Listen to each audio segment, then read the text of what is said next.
en la opinión de Pedro Martínez, en Antorcha TV. Compañeros y amigos, buenas tardes. Seguir el rastro a la medición de la pobreza en México como principal problema nacional lo demuestra la publicación de la Encuesta Nacional de Ingresos y Egresos 2022, que incluye un análisis comparativo de 2022 con los datos de los años 2016, 2018 y 2020, lo cual es muy útil.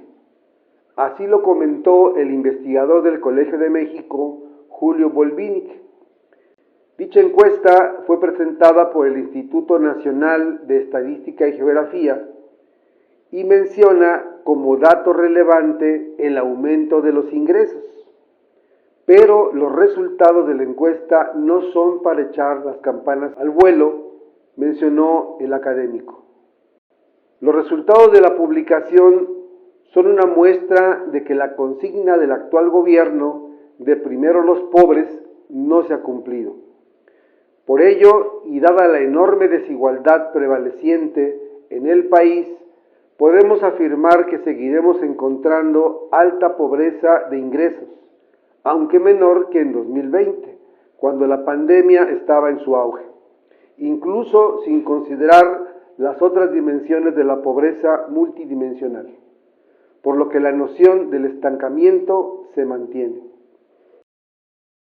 Por otro lado, el profesor e investigador de la Universidad de Guadalajara, Máximo Jaramillo, y su organización que fundó y dirige, el Instituto de Estudios sobre la Pobreza y la Desigualdad, analizó la entrega de los programas sociales a través de transferencias monetarias del gobierno morenista y los enumera de la siguiente manera, que a mi juicio son muy reveladoras, muy importantes, porque nos refleja el estado de las cosas reales que están sucediendo con las actuales políticas del gobierno de López Obrador.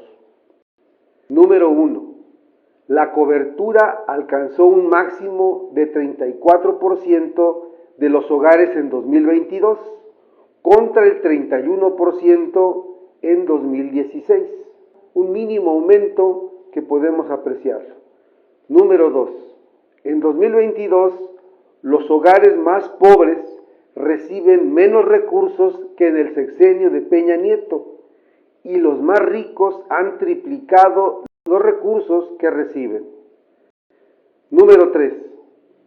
Aunque la bolsa de dinero transferido por programas sociales se duplicó, su incidencia en el ingreso de los pobres apenas aumentó. Número 4.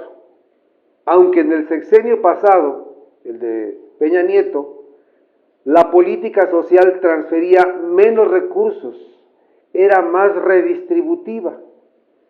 En cambio, en 2022 transfiere mucho más recursos, pero no es redistributiva, no le llega a una mayor población con menores ingresos.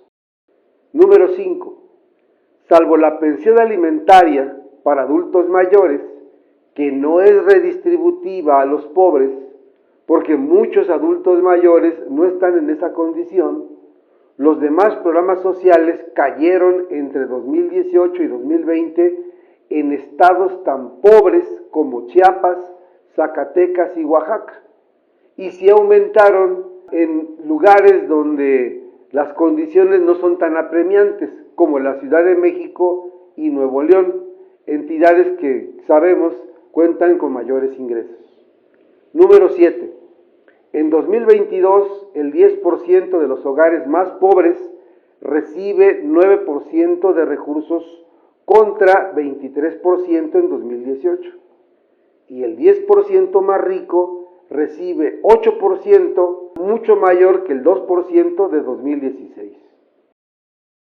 Aunque los programas sociales son una herramienta para combatir la pobreza, lo cierto es que mientras los gobiernos no se decidan a una verdadera justicia social y en primer lugar que se deje de aplicar dichos apoyos de manera selectiva para darles su carácter universal, Los programas deben ser universales, esto es, para toda la población.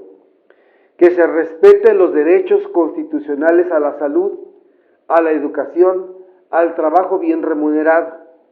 Que se apliquen apoyos a todos los productos agropecuarios para alcanzar la tan sobada autosuficiencia alimentaria y dejar de importar alimentos caros, que además vulnera nuestra soberanía nacional. Con un aumento salarial suficiente, se recupera el poder adquisitivo, se mejora la calidad de vida de las familias trabajadoras y se fortalece el mercado interno. Pero también se puede reducir la pobreza extrema y también, por lógica, se reduce también la riqueza extrema. Los ricos deben financiar con mayores impuestos el combate a la pobreza. Solo se puede hacer con más recursos, que saldrán definitivamente de una profunda reforma fiscal donde haga que los ricos paguen más impuestos para el desarrollo social. Muchas gracias. Antorcha TV.